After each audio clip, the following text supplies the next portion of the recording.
The story begins as we see a boy named Gabimaru, who is about to be executed.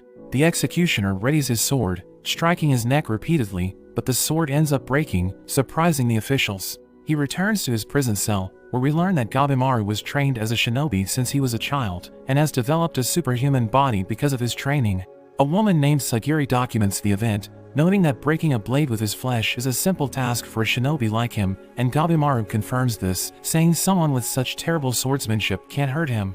The next day, the Lord orders the executioner to burn Gabimaru at the stake. They set him on fire, covering his body in flames, but after a moment, they see his eyes staring at them through the fire, and the Lord becomes frustrated. Gabimaru returns to his cell unscathed, but he claims he's not trying to resist, and that he actually wants them to kill him. Sagiri informs him about her job to record events, so Gabimaru states that he doesn't know his parents, but he heard they were killed by the village chief when he was a baby. He claims he has no dream, because shinobis only live to kill as they're told, and we learn that he was captured when his cohorts betrayed him, because he wanted to leave the village, and he thinks the village chief had something to do with it, since the village doesn't allow anyone to leave. The following day, the Lord orders his men to have Gabimaru torn apart by bulls. They attach his legs to 2 bulls, but he easily overpowers them with his legs, and the bulls become exhausted.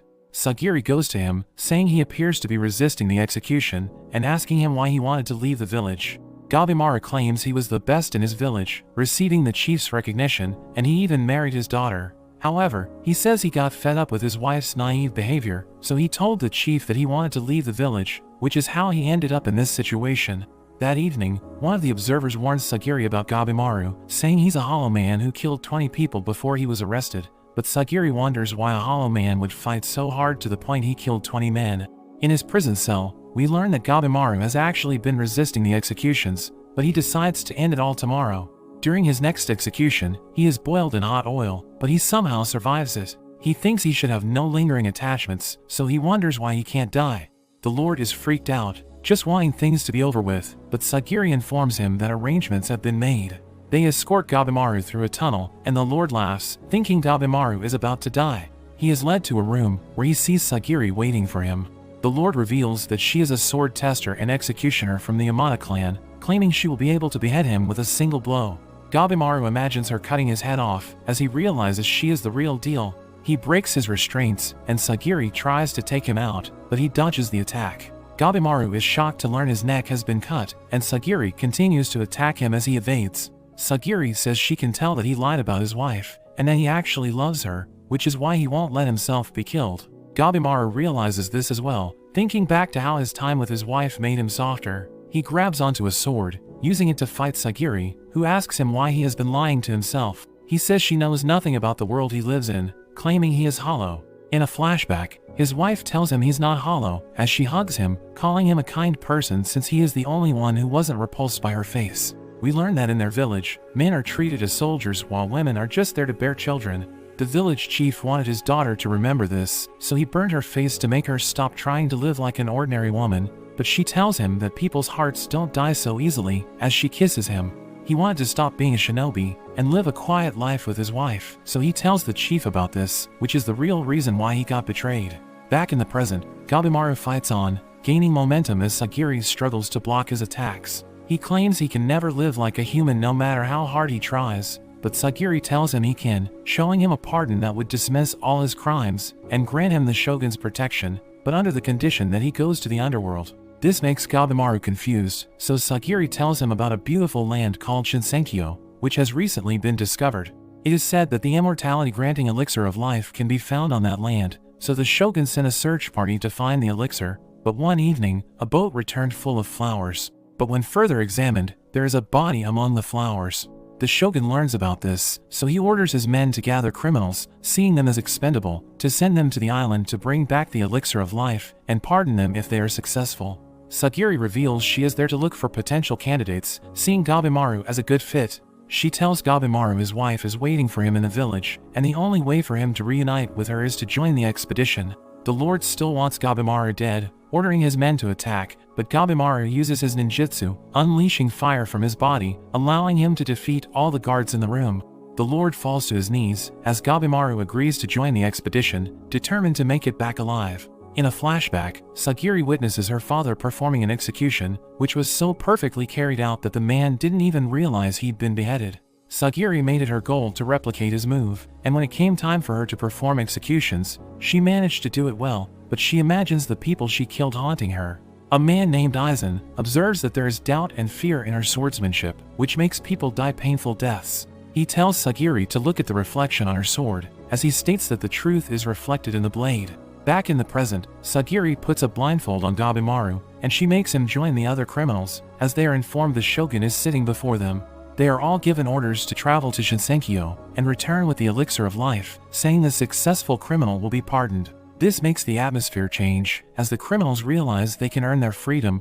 The speaker describes the island, but the criminals interrupt him, saying it sounds like a fairy tale. The criminals are ordered to remove their masks, and they see a man with flowers coming out of his body. We learn that the man returned alive from the expedition, but he had lumps all over his body, and they started blooming the next day. The criminals begin to have doubts, not wanting to risk their lives in the expedition, but an official reminds them they have all been sentenced to death, so going to the island is considered a generous offer. A criminal named Narugai notices that they don't know anything about the island, wondering if the elixir is even there. An official tells them they are free to drop out, so one of the men tries to leave, but he is immediately executed. The official reveals that they will have the Yamada clan serve as monitors while on the island, so if they try anything funny, they will be killed on the spot. He warns the criminals not to try anything, and he adds that if their monitors die for whatever reason, they will be executed. The Shogun whispers something to an official's ear, and the official tells them that their numbers need to be reduced before going to the island, because they don't have the resources to accommodate all of them. The criminals are confused, but a man named Chobei calls them idiots as he chokes another criminal to death. He points out that the officials are doing nothing, so he concludes that the officials want them to kill each other. The official confirms this, so they start killing each other, as the Shogun watches on with excitement, but the official thinks this is just pointless violence.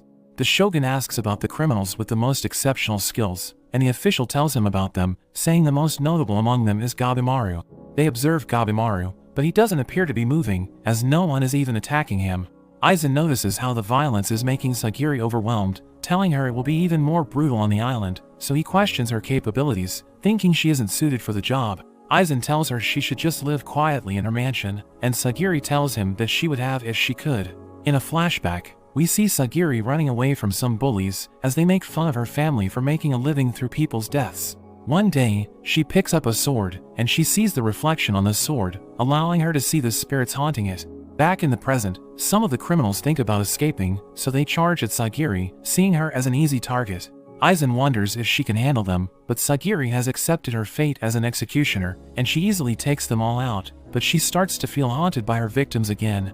But the spirits disappear, as Gabimaru says that killing people is never okay. Gabimaru asks if there is another way to choose who's going on the expedition, because not everyone wants to kill people.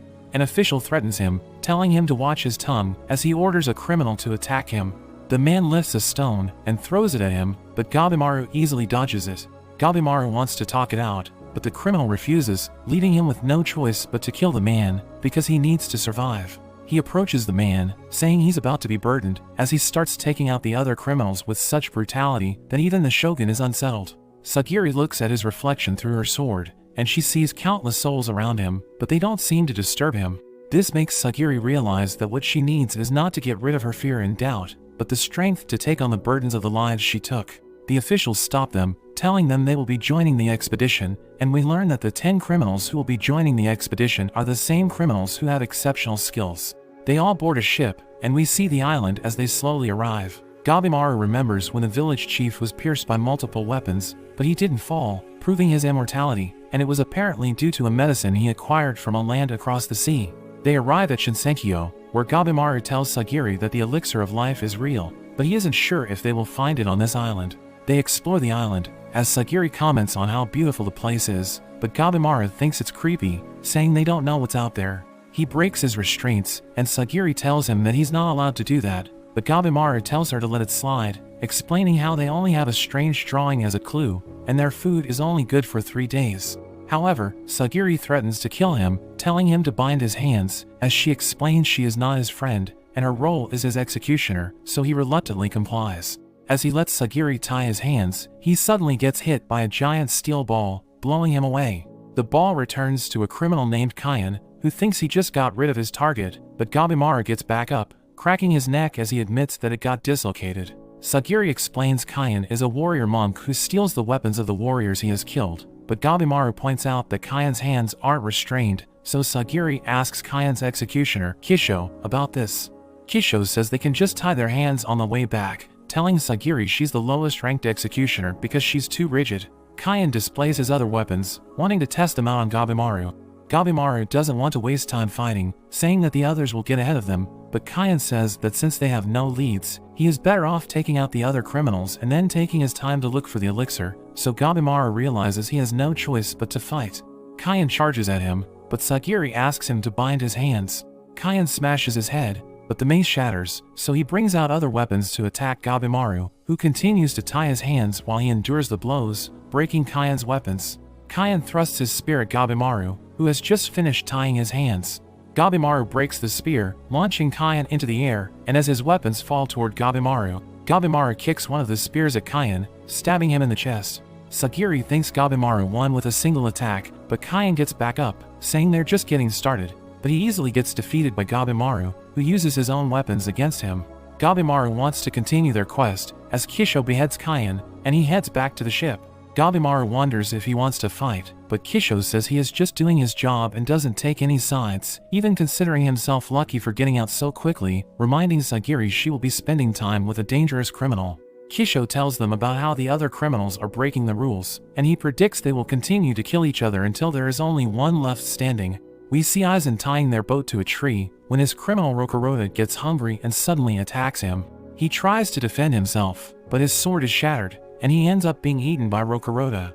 Some of the other criminals meet their end, as Kisho explains that more will be added since they are expendable, revealing that they are recruiting people from Gabimaru's village, as well as the Yamada clan.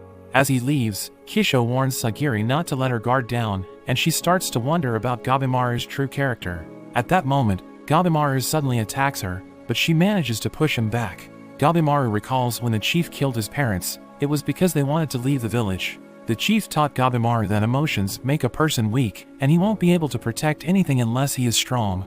He exchanges blows with Sagiri as he thinks about this, and Sagiri informs him that killing her is against the rules, but Gabimaru says he needs to find the elixir before the other shinobis from his village arrive, seeing her as a hindrance. He continues to attack Sagiri, who thinks he should be executed immediately, but she finds herself hesitating, and we learn that Gabimaru has the same problem, not knowing why he can't bring himself to kill her.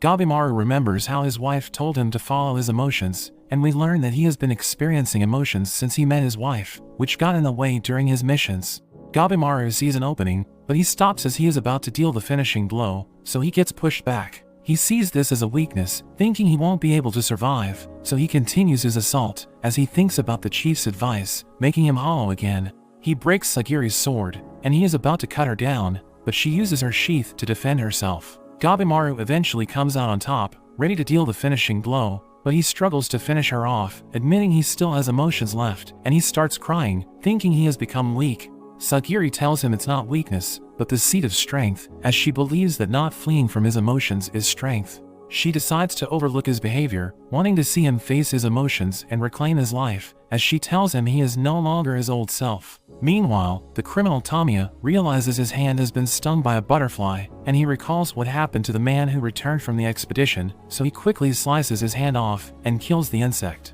His executioner Fuchi is confused by this, but Tamiya shows him the human-faced butterfly, saying that it's not from their world. At that moment, his severed hand transforms into flowers, and more creatures appear around them, including a giant abomination.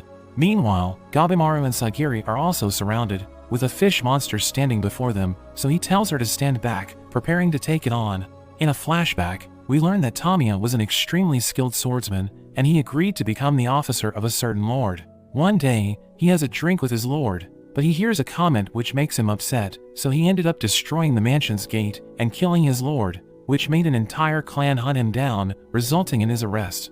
We see Tamiya with Fuchi as they arrive on the island, and Tamiya notices how his executioner has tools for dissections. Fuchi explains that the Yamada clan also dissects bodies to help produce effective medicines. The fish creature uses its arms to attack Gabimaru, but he easily evades and kicks the monster's head. However, the creature grabs onto his foot and slams him against the ground. Gabimaru quickly recovers, as he remembers the shinobi rule, which states that he must not fight an unknown enemy. He thinks about retreating, but the creature suddenly restrains him, smashing his body against the trees before throwing him away. Sagiri is surprised he is actually injured, and they think they should run away, but they soon realize there are giants approaching them from all directions. Wanting to survive, Gabimaru goes berserk, using his ninjutsu to destroy a giant's head. He goes on to butcher the other giants, while Sagiri watches in awe, thinking about how dangerous the job is. A giant suddenly attacks her from behind, which she evades, but centipede monsters grab onto her, restricting her movement as the giant prepares to strike. Gabimaru cuts the giant's arm, allowing him to save Sagiri, but this snaps him out of his berserk state. The fish monster is about to attack them, but the executioner named Genji arrives and takes out the creature. A ninja named Yuzuri joins them, calling Gabimaru impressive for killing all the monsters by himself. Gabimaru questions her motives as she approaches him, trying to seduce him into working with her, but he ends up restraining her, saying her seduction won't work on him. Yuzuri claims she just wanted to try it out, but she is serious about working together. Sagiri wonders why she has two executioners with her, so Genji explains how he was assigned to another criminal, who was killed by her. So because of this, he concluded that one executioner may not be able to control her, so he decided to join them. However, Gabimaru finds the explanation weird, so they conclude that he must have been seduced. The other executioner introduces himself as Senta, and Yuzuri tells them about the creatures in the area, saying finding the elixir is important, but they can't charge in without a plan. Sagiri tells him there is no problem with working together, and Yuzuri hugs onto him, but Gabimaru restrains her, telling her he can't trust her, but she uses her legs to bring him closer, saying he doesn't need to trust her, because they will eventually betray each other because only one of them will be pardoned, so she suggests just using each other for the time being.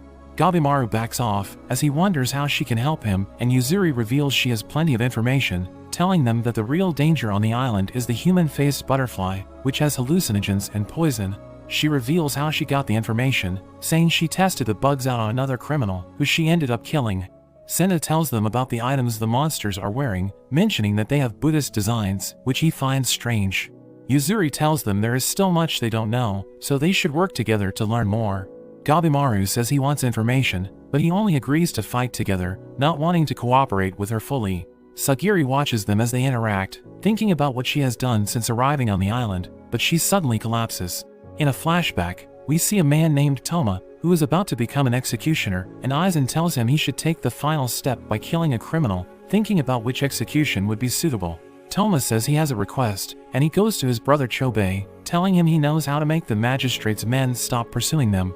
Back in the present, the brothers are surprised to see three giant creatures standing before them. Chobei immediately attacks them, as Toma reveals that his brother's strength is to quickly understand situations. We learn that the brothers lived in poverty after their parents died, and they were taken by bandits. While with the bandits, Chobei somehow controlled the situation, and he eventually became the bandit king. He cuts down a giant, but his knife breaks, so he runs away with Toma, but a giant grabs onto Toma's hair. As Chobei returns with an axe, Chobei gets hit in the face by a staff, and the monster tells them that murder is a sin. The other creatures start talking to them, which makes Toma believe they're in hell, but Chobei starts cutting through the creatures, and he manages to defeat all of them. Chobei thinks that the elixir must be real since there are monsters protecting it, so he decides to take out everyone on the island, and take the elixir for themselves. Sagiri regains consciousness, and Genji tells them they're safe in a cavern. He informs Sagiri she was poisoned by the butterfly's scales, but she immediately gets back up, wanting to monitor Gabimaru. She leaves the cavern, and she sees Gabimaru preparing dinner, while Senta fixes their torn clothes. While having dinner, Gabimaru reveals he scouted the island, and he learned something about the flora, saying he found several flowers resembling the man they were shown, which makes them conclude that the people who went missing have now turned into plants on the island. Gabimaru wasn't able to find anything that looks like the clue they were given, but Senta suggests they shouldn't rely too much on the illustration, since the officials don't know much about the island. Sagiri notices how the creatures on the island have an animal parts stacked on top of humanoid forms, and Senta adds that they were items that seemed religious. He says they're like malformed gods, which seems to be the theme for the island and the creatures. Later that day, Genji tells Sagiri to return to the mainland, because he believes she isn't strong enough to survive. However, Senta thinks the return trip wouldn't be so easy, since most people don't return from the island. We meet the executioner Tenza, as he tries to escape the island with Narugai. They eventually stumble upon a ship, but as they get closer, they realize that the ship has been destroyed, along with the other ships around it. Tenza speculates the ships all attempted to leave the island, and they see creatures moving around them, so Tenza pulls out his sword, but a sea monster attacks them, forcing them to jump out of their boat. They land on a shipwreck, and more tentacles appear around them. Tenza slices through them as they search for a usable ship, and Nurugai wonders if she is being punished. Nurugai remembers when she led a group of samurai to her village, and they ended up wiping her whole village out, but the men spared her, planning to use her to find the other villages. While she was locked up, Tenza found her, knowing she is innocent, and showed her the pardon offer. As they run, they come across Kisho, who is now transforming into flowers. Tenza tries to talk to him, but a tentacle cuts him in half. Kisho's body reminds Nurugai about her dead grandfather, and this makes her fall to her knees, telling Tenza to escape without her, as she blames herself for the deaths of everyone in her village. Tenza defends her from the tentacles, asking her if she wants to die, and Nurugai realizes she wants to survive, so Tenza gives her a sword. They fight through the tentacles together, allowing them to reach a boat, which they use to return to the island. They realize that the currents prevent them from escaping, and sea monsters seem to surround the island, so they decide they will need to gather allies for the return trip. Meanwhile, Genji tells Sagiri to sail home, but Senna thinks she could help if Gabimaru needs to be stopped, saying he seems to have changed after spending time with her. That evening, she goes to Gabimaru, who asks if she's feeling better, because he knows the wound he gave her made the insect's poison act quickly. He reveals how Sagiri calmed him down, and Gabimaru claims she is stronger than him, but he doesn't know how to explain it to her, but he tells her that experience can help her realize her strength. The next day, Sagiri tells Genji she won't be leaving, so he pulls out his sword, trying to scare her, but she instantly disarms him. Genji retrieves his sword as he reprimands her, but Rokuroda suddenly appears behind him, and he gets blown away. As a child, Rokuroda had an insatiable appetite, and he loved playing with things using his hands. However, he eventually went on a frenzy, and ate everyone from his village. Rokuroda targets Sagiri, but Gabimaru kicks him away. Rokuroda gets back up, and Gabimaru sees him as a dangerous man, wondering how his kick didn't hurt him. He remembers how he was trained to analyze the enemy's abilities, so he decides to observe his opponent before making a move. Rokuroda uproots a tree and throws it at him, as Gabimaru dodges it. He thinks Rokuroda is stronger than him, so he asks for Yuzuri's help, but she reminds him she's only responsible for gathering information, as she starts cheering for him. Rokuroda wildly swings at him as he evades the attacks, thinking he could die in a single hit. Gabimaru tries launching rocks at his enemy, but it seems to have no effect at all. Seeing this, he takes out his sash, using ninjutsu to make it as hard as steel, but even this is proven to be ineffective. He uses his other techniques, but nothing works, and he starts to wonder how he can take out his opponent. Sagiri tries to treat Genji's wounds, but he tells her to stop, knowing he can't be saved. He tells her to run, but she refuses to leave him, telling him not to give up. This makes Genji realize she has chosen her way of life, so he gives her his sword, explaining how a warrior's sword is his soul. He wants her to kill Rokuroda, as he starts seeing her as one of them. Gabimaru is now running out of options, thinking the only way to beat him is to use his fire technique, but he knows close combat is too dangerous. But Rokuroda's finger is suddenly cut off, as Sagiri joins the fight. Gabimaru finds her timing impeccable, and he knows they need to decapitate him, but he's too tall, so he tells Sagiri to go for the leg. As Gabimaru deflects Rokuroda's attack, Sagiri strikes his leg, but it does nothing to him, and she falls back as he swings at her. Sagiri realizes she's screwed up, because she was too aggressive, so she lets go of her emotions. Rokuroda strikes, and Gabimaru manages to evade his attack, but he realizes his leg has been sprained. Sagiri strikes Rokuroda's arm, but it does nothing, and she points out that she needs to strike the gaps between his bones to land a decisive blow, so she needs him to be hunched over for her to behead him. Rokuroda suddenly cries, letting out a powerful scream which overwhelms their senses. He strikes Gabimaru before he can even react, slamming him against the ground. Gabimaru survives this attack, but he falls to his knees, coughing up blood. Rokuroda is about to deal the finishing blow, but Sagiri gets in the way. At that moment, she achieves a serene state of mind, easily deflecting the attack, which surprises everyone. As she fights, Senna reveals that Sagiri is the lowest ranked executioner, because as a woman, she is not suitable to lead their clan. However, in terms of pure skill, the executioners know she is better than most of them. Rokuroda loses his footing, and Sagiri is about to finish him off, but he jumps away. Gabimaru comes up with an idea, as he uses fire ninjutsu to throw flaming projectiles, burning everything around them. Yuzuri runs away, knowing Gabimaru is planning to suffocate Rokuroda with the smoke. The plan works, as Rokuroi gets down on his knees, struggling to breathe, and Sagiri prepares to deal the finishing blow. He tries to strike back, but Gabimaru pushes his hand against the ground, and Sagiri manages to execute him. However, the look in his eyes makes Sagiri realize that he was living a misunderstood life, not knowing how strong he was, so he accidentally killed people when he just wanted to play with them. Gabimaru gets worried the monsters might be drawn to the fire, so they leave the area, leaving behind Genji's remains. They hide as giants make their way to the area, and Gabimaru suggests going in the direction where the monsters came from, thinking it could lead them to the elixir. They catch up to Yuzuri and Senta, and they are all surprised to see a village on the island. Meanwhile, the brothers go deeper into the forest, where they see two beings making out. Chobei wonders if they are monsters, and the yellow one named Jufa becomes angry at them for spoiling the mood. Gabimaru wonders if the residents of the island are friends or foes. He sees a girl spying on them, so he runs after her. He catches up to her, removing her hood, and he is surprised to see she is a child. A tree monster suddenly takes a swing at him, and the girl continues to run away. Gabimaru chases after her, thinking she knows something about the island. He dodges the tree's attack and kicks it away, while Sagiri rushes after him, leading their companions to deal with the creature. Yuzuri removes Senna's glasses, saying she doesn't want him to see her techniques, as she drinks from a cup, causing strange liquid to come out of her body. Gabimaru catches up to the girl, grabbing onto her hand, but the girl throws him to the ground, which surprises him, because a child shouldn't be able to perform such a move on him.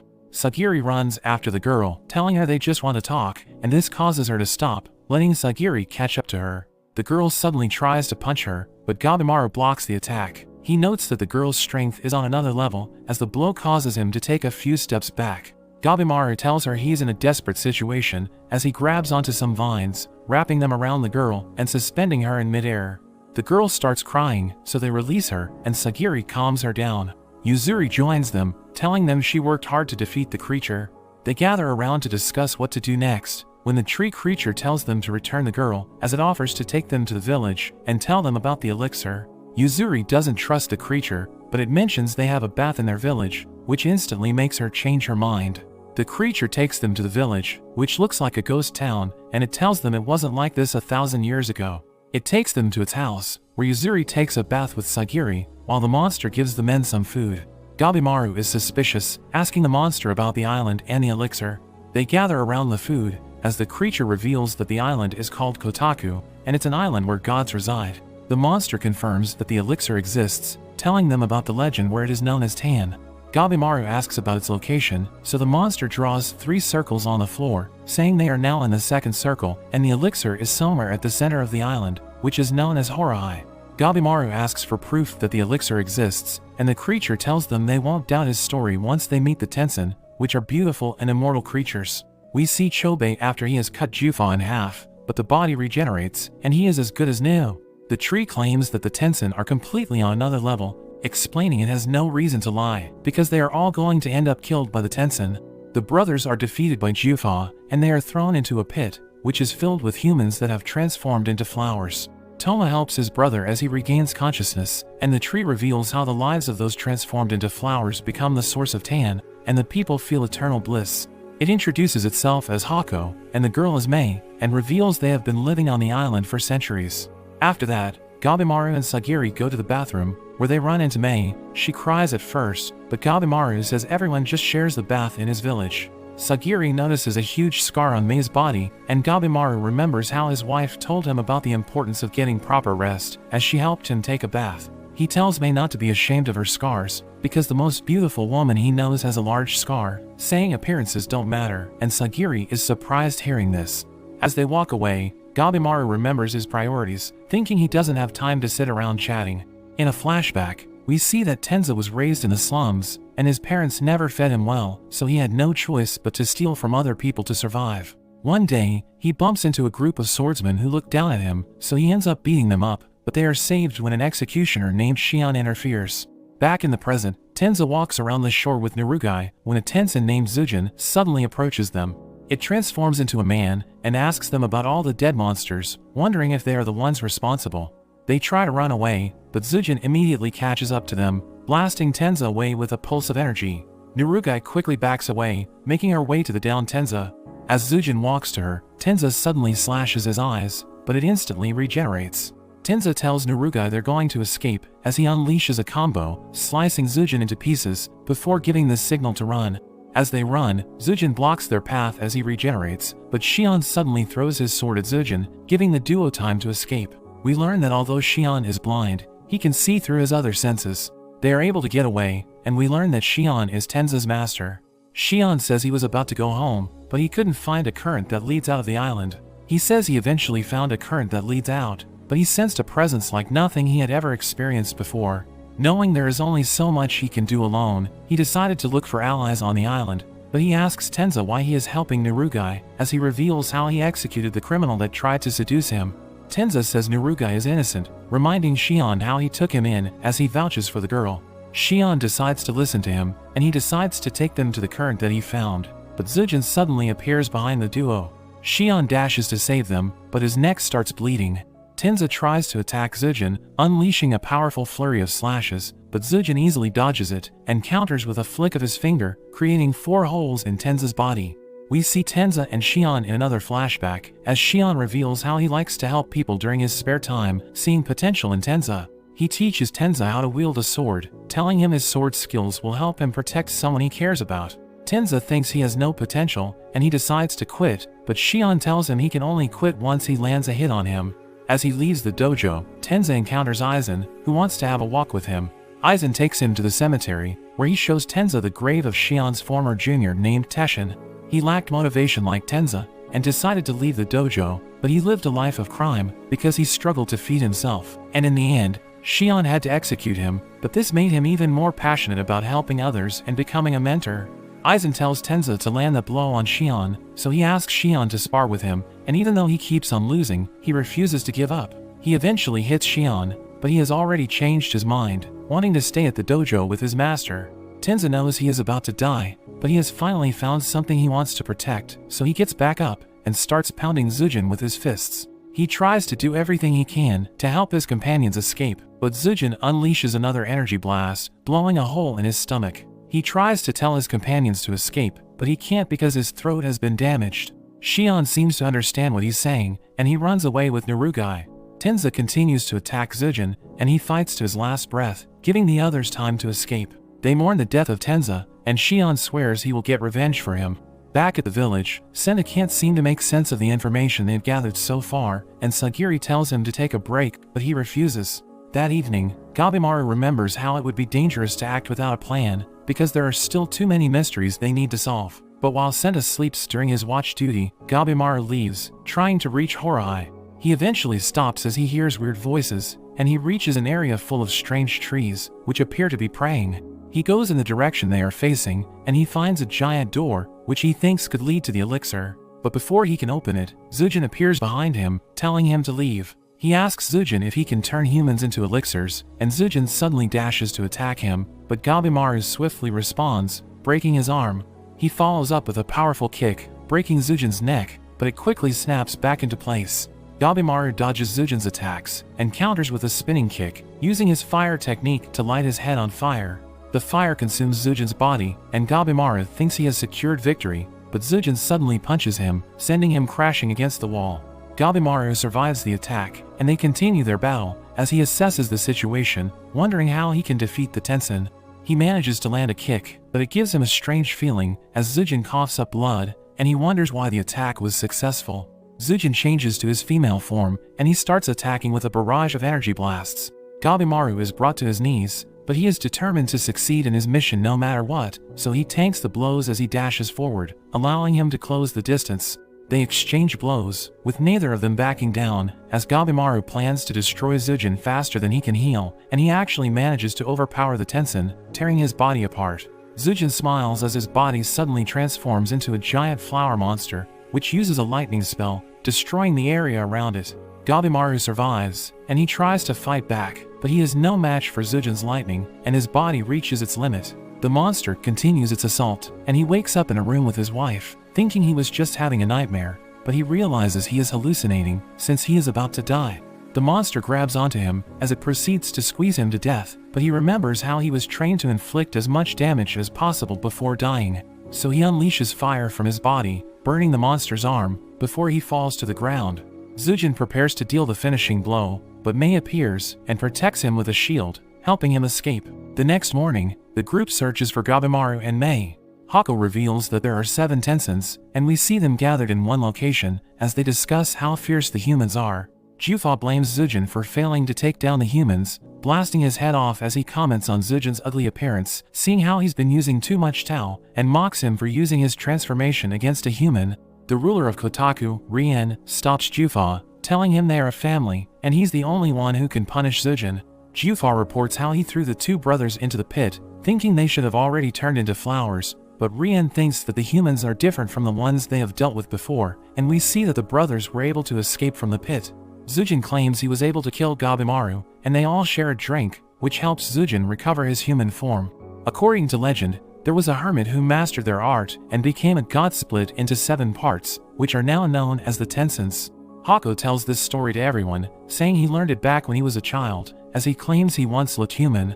He reveals how everyone on the island were humans who lived long lives, but they realized that despite their extended lifespan, they started transforming into trees, and this caused them to slowly lose awareness. But before they completely lost it, they gathered at a particular location to ensure that their souls would reach Horai after death, which explains why there were trees praying close to Horai. He further explains that Horai is the final resting place of souls, but the Tensons get to choose which souls will enter. Meanwhile, Gabimaru regains consciousness, and he recalls his encounter with Zujin, thinking there must be a way to defeat the Tenson. He realizes they are not gods, so they can be killed, but he needs to have a plan, knowing he can't do it alone. Fuchi and Tamiya suddenly arrive, as Tamiya comments on his condition, wondering if it's time for him to die. They size each other up, thinking about fighting, but Fuchi tells Tamiya they should focus on gathering information, as he pulls out his sword, wanting to get some answers from Gabimaru without killing him. But Gabimaru bows before them as he proposes working together, and Tamiya tests him by threatening to strike him down, but Gabimaru doesn't move, so they know he's not trying to fool them. Fuchi asks him why he wants to do this, so Gabimaru tells them about the Tensons, and they are surprised to learn that such powerful creatures exist. Fuchi doesn't trust him, but Tamiya joins him, wanting to fight the Tensons, as he reveals how he isn't even interested in the pardon.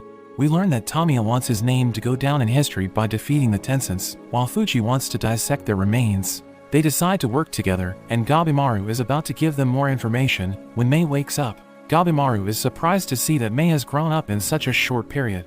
She calls out Gabimaru's name, and he realizes she can now talk. He thanks her for saving his life, asking her if she's like the Tenson. Elsewhere, Senda concludes that the religious system on the island is man-made. He thinks the creator of the island just wanted humans that transformed into flowers to return, and he sees it as a clue that could help them find the elixir and escape. Mei tells them about the Tao, which is the power that the Tenson use, but she can only offer a vague explanation because she still isn't used to speaking. On the other hand, Hako explains that everything in the world is created by the flow of Tao, and it has something to do with the origin of the universe. Despite his explanation, the group still finds it difficult to understand. Nurugai tries to ambush Shion, but he disarms her and makes her sheath her sword, saying he'll never teach her how to use it. She implores him to teach her, because she doesn't want to watch her loved ones die. Hearing this, Shion tells her how everything in the world produces unique waves, which is what he uses to see the world around him. He goes on to explain how using the waves also improves one's physical capabilities, which is quite similar to how Hako describes the benefits of mastering Tao. Shion states it's difficult to sense the waves, since one must be in a balanced state of mind. He tells Nurugai she isn't wielding the blade properly, as he pulls out his sword, demonstrating how to wield it. At that moment, monsters appear around them, and Shion can sense their presence, so he takes them out one by one, as he gives Nurugai tips for fighting. A group of monsters make their way to Gabimaru and his allies, so Tamiya springs into action, killing all the monsters at once, and he lifts Mei up, telling her to teach him the power of Tao. As more monsters approach them, Gabimaru observes the monsters, and he sees a silhouette behind them. Meanwhile, 2 of the Tensons discuss how the humans merge into flowers after being thrown into the pit, allowing them to harvest tan efficiently. They think escaping the pit is unlikely, because the humans that are transformed into flowers will stop them as they try to escape. But we see Chobei climbing up the pit, as the transformed humans try to stop him, but he powers through, allowing them to reach the surface. Chobei is determined to kill the Tensons, saying their weakness is their lower body, as he points out that the Tensons started regenerating from its lower body, so he suggests aiming for that area, and Toma is impressed by his brother's ability to read the situation.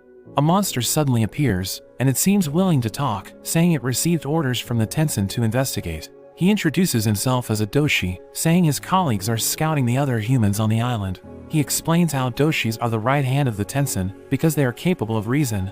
The doshi wants the brothers to return to the pit, so Chobei tries to kick it, but it dodges and counters with a punch. But Chobei stands his ground, grabbing onto the doshi's arm and using his brute force to cut it off. The arm regrows, and the doshi summons monsters to deal with them. Toma swiftly deals with the monsters as Chobei continues his fight with the doshi. It senses his Tao as he attacks, and he comments how attacks from one who cannot use Tao are trivial because he can instantly regenerate from it. It sees a disturbance in Chobei's Tao, seeing it as a blind spot, and Chobei gets slashed, falling to the ground. The doshi comments on how fragile humans are, and he plans to return him to the pit, but Chobei suddenly drives his fist through the monster's face, and he gets back up. The doshi wonders how Chobei was able to regenerate, thinking he merged with the plants during his time in the pit. Chobei mentions how he sensed something from the doshi, and he speculates that it's the key to defeating the Tensen. The doshi attacks with the intent to kill, but Chobei is able to block the attack. The impact breaks his arms, but it quickly snaps back into place. They continue to exchange blows, and Chobei manages to push the monster back as it notes that his Tao is continuously growing. Chobei doesn't know what's happening to him, and the monster suggests he is transforming into something that isn't human, but he isn't bothered, saying nothing in the world remains the same. We learn that when the brothers were taken by the bandits, they weren't convinced that the boys could join them because of their privileged upbringing, but Chobei cut his eye to persuade them, and this is how he was accepted into their group. Chobei charges at the doshi as he endures the energy blasts, and he manages to land a hit on its navel, which makes it cough up blood, confirming that the navel is its weak point. The doshi jumps back, launching an energy blast, but Chobei manages to dodge it. He mentions how he can now see the energy around its body, and this scares the doshi, calling on the monsters to help him, but Toma has already defeated them. The monster gathers Tao energy using his hand, but Chobei stomps on it, and he replicates the technique, using it to punch a hole into the doshi's stomach. He senses the doshi's Tao, and he realizes it's on the brink of death, so he starts asking questions about the Tensen. At that moment, Toma becomes worried, as he notices marks on Chobei's body, which look like vines, and they appear to be growing. We learn that the scar on Mei's body is similar. Tamiya tries to learn Tao while fighting, asking for Mei's advice, but she tells him he's doing it wrong. They observe Gabimaru as he fights, but Mei notes that he also doesn't get it. Fuchi sees Mei as a mystery, wondering who she is, as Gabimaru recalls how the girl used her power to save him, so he concludes she isn't a normal human.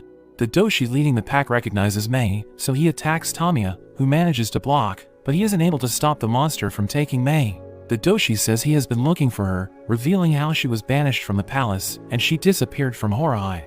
They were forbidden from searching for her, but the monster is happy to stumble upon her. Gabimaru asks what's going on, and the doshi says she doesn't belong with the humans, as he reveals she feeds off of humans just like the Tensen. The monster implores Mei to return to Horai, but Mei looks at Gabimaru with a sad look on her face, so he goes to her, saying he doesn't want her to cry. The doshi's colleague appears, and together, they summon centipedes and butterflies to their side. Tamiya tries to attack, but he is immediately stopped by a Tao attack, and the doshi proceeds to assault them, but they all get pushed back. Gabimaru wonders why they want Mei, so the doshi explains how she helps them with their Tao training. They reveal there are 5 steps to mastering Tao, and the most important one requires a partner, since it requires the participants to make love. The doshi explains how all things possess yin and yang energies, and both energies circulate when a male and female join together. The doshi want her because she possesses the highest quality of yin energy, which can be made to circulate with their yang energy. They also reveal that Mei has the same origins as the Tensen, but she is inferior because, unlike them, she only possesses yin energy, which is the same reason why she was banished from the palace, leaving her as a training partner for the doshis. They ask Mei to return, but Gabimaru becomes enraged hearing this, refusing to let them have her. The doshis transform themselves, similar to how Zujin transformed himself into a flower monster. Tamiya struggles against the butterfly monster, while Gabimaru uses his fire technique to destroy his opponent's arm. The monster fires a barrage of Tao attacks, which Gabimaru dodges even though he can't see. The 2 warriors fall back as the butterflies pursue them, but Gabimaru uses a fire-breathing technique to create a firewall. Gabimaru notes how he can now sense Tao vaguely, but he wants to detect it more precisely. At that moment, Fuchi tells them he has deciphered Mei's words, saying their minds must be both strong and weak to see Tao. Mei touches Gabimaru's hands, helping him sense his own Tao, as Fuchi goes on to explain that Tao requires a specific state of mind, and he tells Gabimaru to weaken his mind. This confuses him at first, but he remembers the moment he shared with Sagiri, and he begins to grasp the concept. He prepares to face the monsters, as Mei comments that Gabimaru's Tao is enormous. The doshi attacks him with Tao blasts, but he clearly sees it approaching, dodging all the attacks, and he dashes toward the monster. As Gabimaru closes the distance, the doshi tries to punch him, but he evades, as he notes that he can now predict attacks from sensing the movement of one's Tao. The monster follows up, but Gabimaru touches its fist, causing its arm to break, and he lands a kick on both of the monsters. Tamiya doesn't want to be upstaged, so he charges at the centipede monster, slashing it in half while Gabimaru burns the butterfly doshi. Meanwhile, the others are able to open the giant door, allowing them to enter Horai, but a Tenzin named Mudan suddenly decapitates Hako.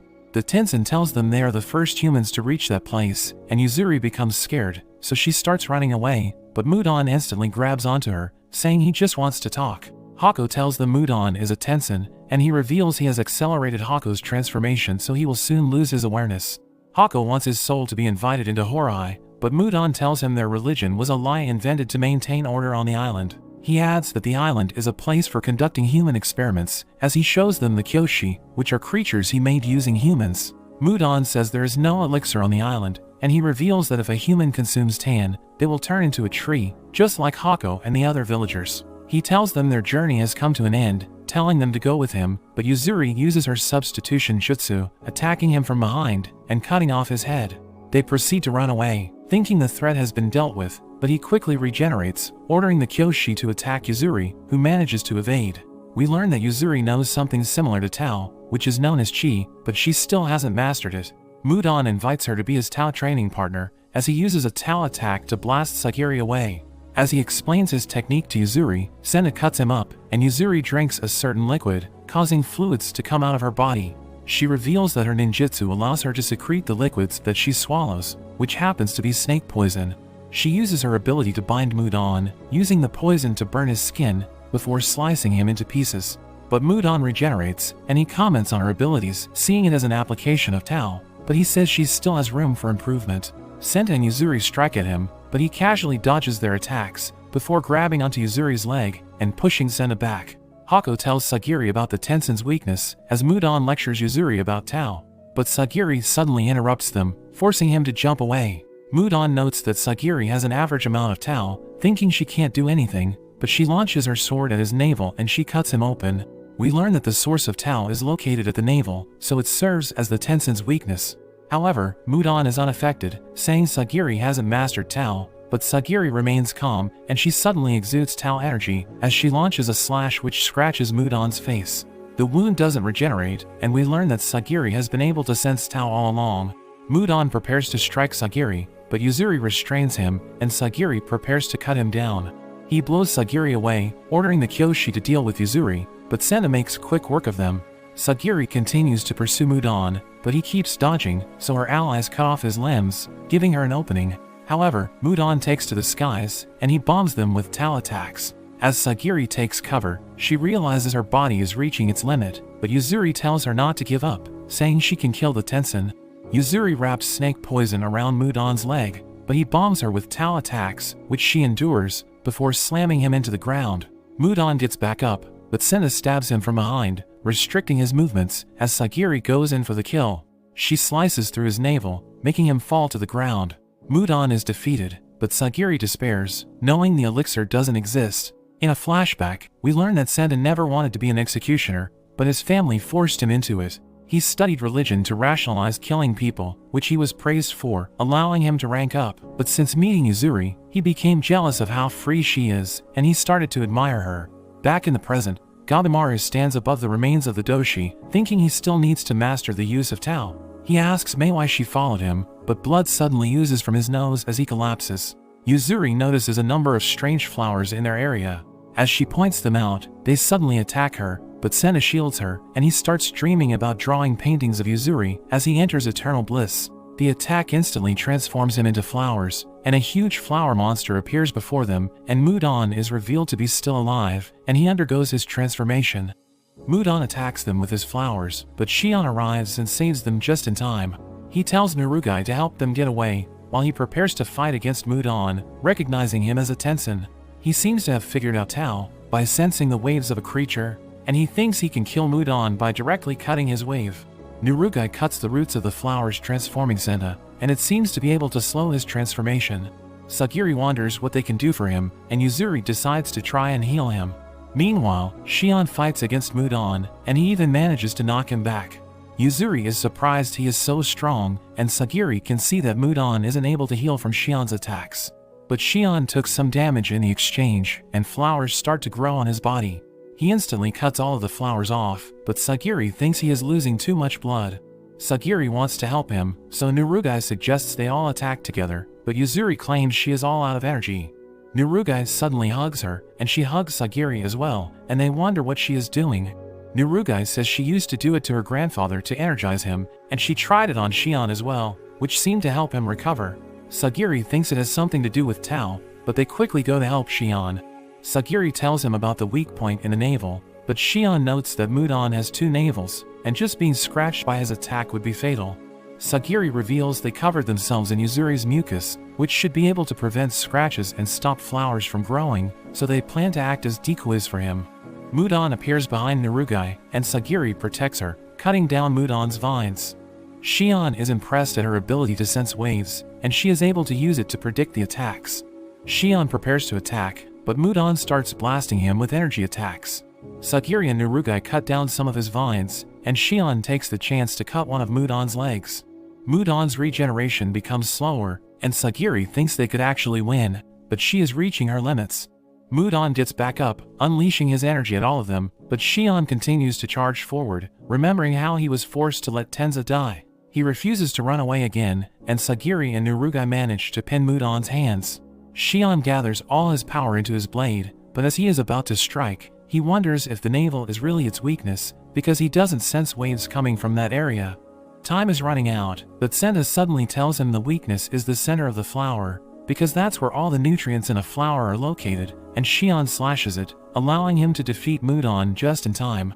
Sagiri rushes to check up on Senta, but Yuzuri says he doesn't have much more time. She reveals she only has one more salve, but she thinks it would be better used on Shion. Sagiri doesn't want to accept this, but Yuzuri says she is just a realist, telling Senta he isn't going to make it.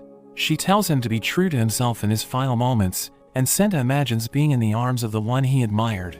After this, they wonder what they should do next, and Sagiri refuses to lose any more people, no longer seeing them as criminals and executioners, but she decides to do everything she can so that they can all make it back alive. Meanwhile, Gabimaru wakes up and he is instantly on edge. Tamiya tells him to relax, and Gabimaru wonders where they are. Fuchi reveals they found a cave halfway up the valley, and it seems Gabimaru has lost his memory. Sagiri's group continues forward, and they are surprised to see a number of statues and temples.